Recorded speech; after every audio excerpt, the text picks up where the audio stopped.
Now that your students know how to determine diameter and height of a tree, it's time to wrap it all together with this activity so they can figure out volume and ultimately determine what the price would be if they were to lumber or chop down 10 of those trees that you might be working with. So your job is to go out to the woodlot as a teacher and mark off 10 trees that you already know the diameter and the height. And since you know the height, you'll know the number of logs that are in a tree. So the students can have this information when they go to the next part to determine the volume. This is the activity that I use with my students that actually was part of an FFA contest that they don't use anymore, but it still helps students see how to determine volume based on diameter and height of these trees. And there's actually several ways that you can determine volume of a tree, and this one is the International Log Rule. So like I said, there's several ways, but this is standard. This is well known, and I think this will help your students visualize the volume of the tree that they can use when they're harvesting them. So the main thing you want to focus on is the diameter of the trees that the students already know how to measure, and this whole column going down is for diameter. So once the student measures the tree, they will have to determine, okay, which diameter am I working with here? And this is the column that we're working with.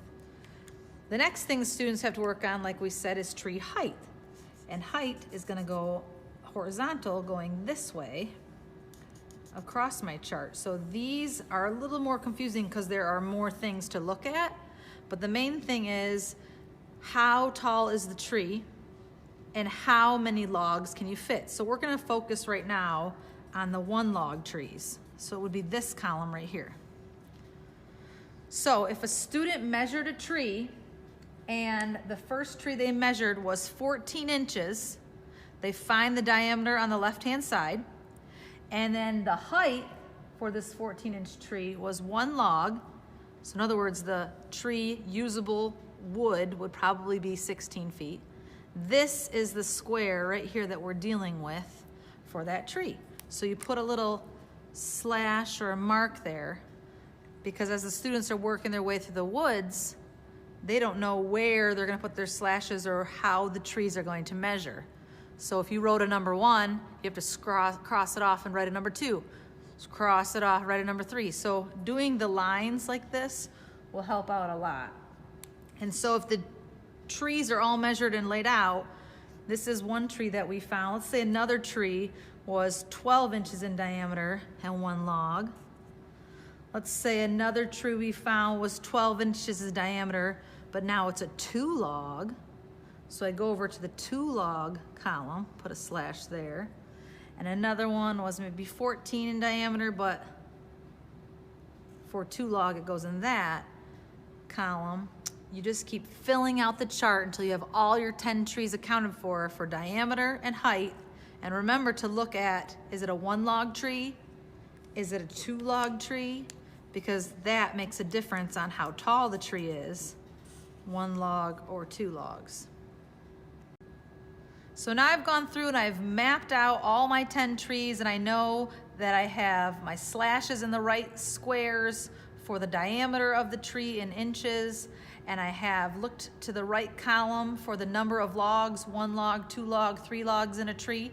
And since all my slashes are in there, I have to do my math to get me closer to figure out volume. So if we look at this one, for example, I had 1 tree that was 12 inches in diameter and had 1 log for height. So 1 times 55, and I put my number right there in the total for that type of tree. And then let's see the 14-inch. I had 1 that was 14 inches in diameter, 1 log tree. 1 times 80, put my total there. And then you just go through and you fill it out. 2 times 90, 1 times 130, 2 times 180, 1 times 235. You do all your trees like that, so you end up getting a board feet for 1 log trees, for 2 log trees, and 3 log trees, and then you're getting closer to your grand total. The easiest way to do this is go line by line. So if I'm looking at my 12-inch trees in diameter, one of the trees for one log was 55 for board feet. Then I had 2 trees that ended up having 2 logs, so they were 184 board feet. And I take these 2 numbers and add them together to get a total for my 12-inch diameter trees, and I write that in the total column on the far side of the page.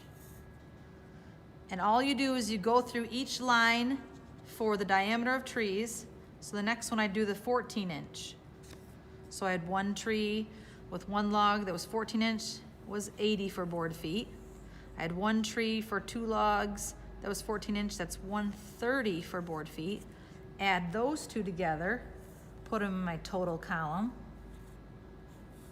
and that's what I have board feet for 14-inch. And you just work your way down the page for all the different diameter trees that you ended up tally marks on or had little marks on your boxes for to get a grand total.